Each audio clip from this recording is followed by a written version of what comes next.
Bismillahirrahmanirrahim. Assalamualaikum warahmatullahi wabarakatuh. Pada kesempatan ini, kami dari kelompok 4 akan mempresentasikan makalah kami yang berjudul Pemangku Kepentingan Utama. Sebelumnya, perkenalkan nama saya Lisa Andriani dan rekan saya Cipat Mala. Baiklah, langsung saja ke materi. Materi pertama adalah pengertian stakeholder menurut para ahli. Yang pertama adalah Freeman. Menurut Freeman, pengertian stakeholders adalah suatu kelompok masyarakat ataupun individu yang saling mempengaruhi dan dipengaruhi oleh pencapaian tujuan tertentu dari organisasi. Kedua, Biset.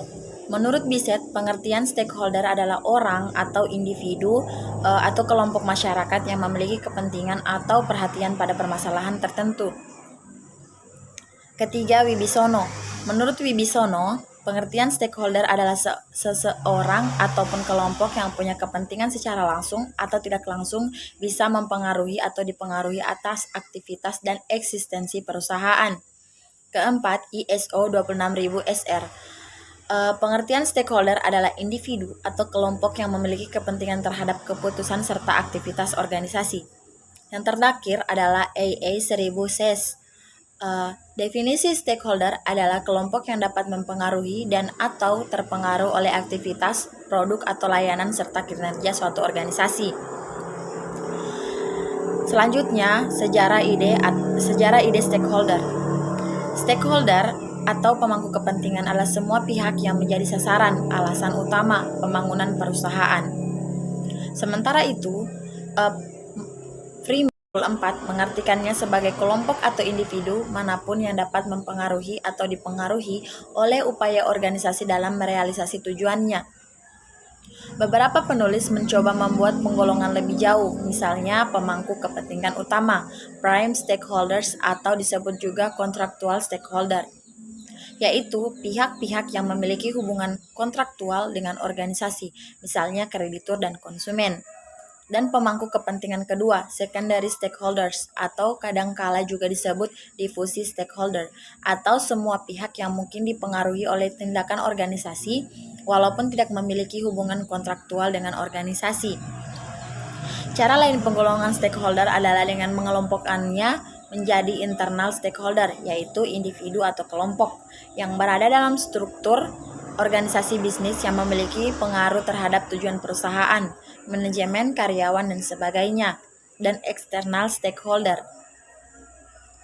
yaitu individu atau kelompok yang berada di luar struktur organisasi bisnis yang memiliki pengaruh baik langsung ataupun tidak langsung terhadap kebijakan dan proses bisnis pemilik, pemerintah, kreditur, dan sebagainya. Lalu, materi selanjutnya adalah prinsip-prinsip stakeholder. Dengan peralihan paradigma stakeholder menjadi stakeholder, maka manajemen harus mematuhi prinsip-prinsip stakeholder. Prinsip-prinsip tersebut adalah sebagai berikut. Yang pertama adalah pelanggan, kedua pekerja, ketiga pemegang saham, keempat pemasok, kelima pesaing, dan terakhir adalah masyarakat. Bismillahirrahmanirrahim. Assalamualaikum warahmatullahi wabarakatuh. Perkenalkan, nama saya Cipat Mala. Saya akan melanjutkan materi dari saudari Lisa Andriani, yaitu materinya klasifikasi stakeholder. Secara umum, stakeholder dapat dikelompokkan berdasarkan kekuatan, posisi, dan pengaruhnya. Adapun klasifikasi stakeholder adalah sebagai berikut. Yang pertama, stakeholder utama atau primer. Yang kedua, stakeholder pendukung atau sekunder. Yang ketiga, stakeholder kunci. Selanjutnya, stakeholder internal. Ada stakeholder pada sektor publik dan stakeholder pada sektor swasta. Yang pertama pada sektor publik, yang pertama lembaga negara, dalam kurung kabinet, MPR, DPR, dan sebagainya. Yang kedua, kelompok politik atau partai politik. Yang ketiga, manajer publik, dalam kurung gubernur, BUMN, dan BUMD. Keempat, pegawai pemerintah. Selanjutnya, stakeholder pada sektor swasta. Yang pertama, pemegang saham. Yang kedua, manajer dan top eksekutif. Yang ketiga, karyawan. Yang keempat, keluarga karyawan.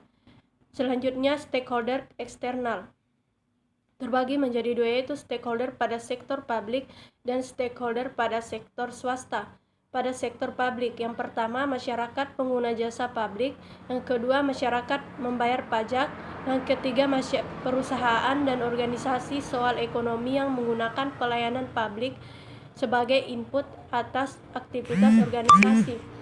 Yang keempat, bank sebagai kreditor pemerintah. Yang kelima, badan-badan internasional pada sektor swasta. Stakeholder eksternal adalah unsur-unsur yang ada di luar kendali perusahaan. Konsumen adalah raja yang mempunyai hak untuk memilih barangnya sendiri. Pemerintah adalah penentu kebijakan. Penyalur, penguasa, jaringan distribusi, dan pemasok akan mudah berpindah bila tidak memuaskan. Semakin kuat pengaruh semakin besar kemungkinan mereka menjaga jarak dari pengaruh bisnis. Unsur dalam lingkungan eksternal dapat dilihat dua hal. Pertama, kompleksitas lingkungan diukur dari banyaknya pihak luar perusahaan yang mendapat perhatian perusahaan karena pengaruhnya. Kedua, stabilitas lingkungan diukur dari perubahan yang ditimbulkan. Selanjutnya, tipologi pemangku kepentingan stakeholder. Secara umum, stakeholder dapat dibagi dalam dua jenis, yaitu pertama, stakeholder primer atau key stakeholder adalah mereka yang pada akhirnya berpengaruh baik secara positif atau negatif oleh tindakan organisasi. Kedua, stakeholder sekunder adalah perantara, yaitu orang atau organisasi yang secara tidak langsung dipengaruhi oleh tindakan organisasi. Baik, itulah tadi presentasi dari kelompok 4, kurang lebihnya mohon dimaafkan. Billahi taufiq wal hidayah. Wassalamualaikum warahmatullahi wabarakatuh.